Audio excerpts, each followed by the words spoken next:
Okay, so this problem says, after getting trounced by your little brother in a children's game, you suspect the die he gave you to roll may be unfair. To check it, you roll it 96 times, and you record the number of times each face appears. Do these results cast doubt on the die's fairness? All right, so let's go ahead and copy the data to a table.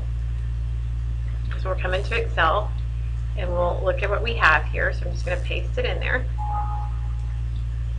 All right, and so these are the different faces on the die, and these are the counts. All right, well, what would our expected be? Well, if the die is fair, then you would expect just 96, because you roll it 96 times, divided by 6 for each one. So 16 of each face is what you would expect. Now, of course, you're not going to get exactly that, but that's what you would expect for each one. So that is the answer to the first question. When you have a model of expectation and you're comparing it to your data, that's called a goodness of fit test for a chi-square. The null and alternative hypothesis are going to be either that the null is that the die is fair, and then the alternative is just that the die is unfair. That's all we know. We don't know how it's unfair.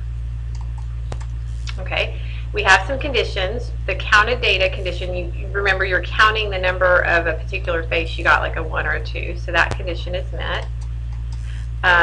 It's random. You're just tossing the die, so that's good. The expected cell frequency condition, in your expected cells, this has to be greater than 5, which it is, so we have enough work there. And then how many degrees of freedom? Well, in a goodness of fit test, you just take the total number of cells and subtract 1 to get your degrees of freedom. So there's 6 faces minus 1, it'd be your degrees of freedom is 5.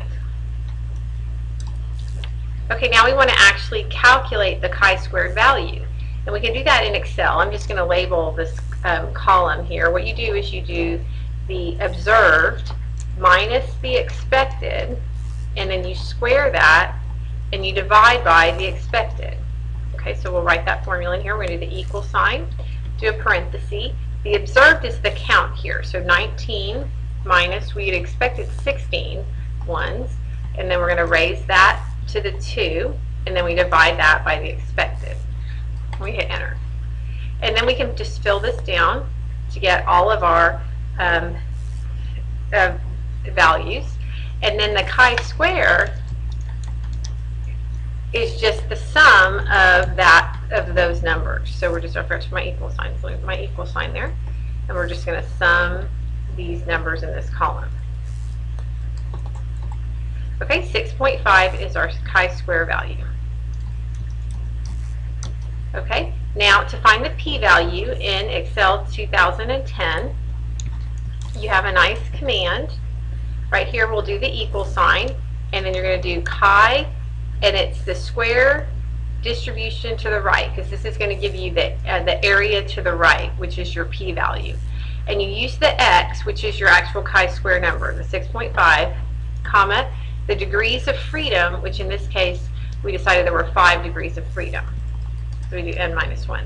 So 0.260558 is our p-value. And then this is a large p-value. Remember, anything over 0.05 is a large p-value, or can be considered a large p-value. So we will fail to reject the null hypothesis. There is not sufficient evidence to support the claim. Okay.